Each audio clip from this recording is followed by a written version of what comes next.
आज हम बात कर रहे हैं एक ऐसे अहम दौरे की जो इस वक्त ना सिर्फ भारत बल्कि पूरी दुनिया के लिए चर्चा का विषय बना हुआ है।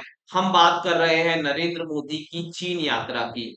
संघाई सहयोग संगठन यानी एससीओ के शिखर सम्मेलन में भाग लेने के लिए प्रधानमंत्री नरेंद्र मोदी को 31 अगस्त को चीन के लिए रवाना होना है। यह दौरा ऐसे समय में हो रहा है जब अमेरिका और भारत के बीच व्यापार को लेकर तनाव अपने चरम पर है। ऐसे में सवाल उठता है कि इस यात्रा के क्या मायने हैं? क्या यह यात्रा दोनों देशों के बीच संबंधों को एक नई दिशा देगी? एससीओ एक ऐसा संगठन है जिसमें भारत, चीन और रूस जैसे कई महत्वपूर्ण देश शामिल हैं। यह संगठन क्षेत्रीय सुरक्षा, आर्थिक सहयोग और व्यापारिक संबंधों को बढ़ावा देने का काम करता है।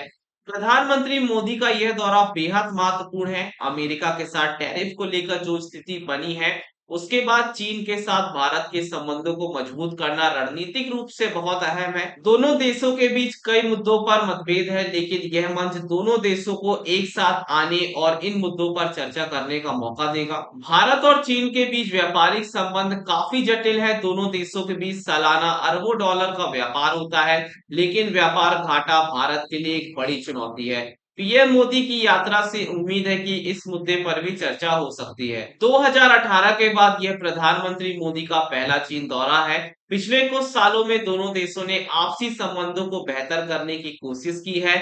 डोकलाम विवाद के बाद दोनों देशों के नेताओं ने अनौपचारिक शिखर सम्मेलन भी आयोजित किए हैं। मुझे लगता है कि इस दौरे से कुछ खास और ठोस नतीजे निकल सकते हैं। चीन इस वक्त अमेरिका के साथ अपने व्यापार युद्ध से जूझ रहा है और भारत भी अमेरिका से कुछ हद तक तनाव में है। ऐसे में दोनों देश एक दूसरे के साथ मिलकर काम करने के अवसर तलाश सकते हैं। इस यात्रा का परिणाम क्या होगा यह तो वक्त ही बताएगा, लेकिन एक बात तो साफ है कि यह दौरा ना सिर्फ भारत और चीन के लिए बल्कि पूरे एशिया के भू राजनीतिक परिदृश्य के लिए बेहद महत्वपूर्ण है।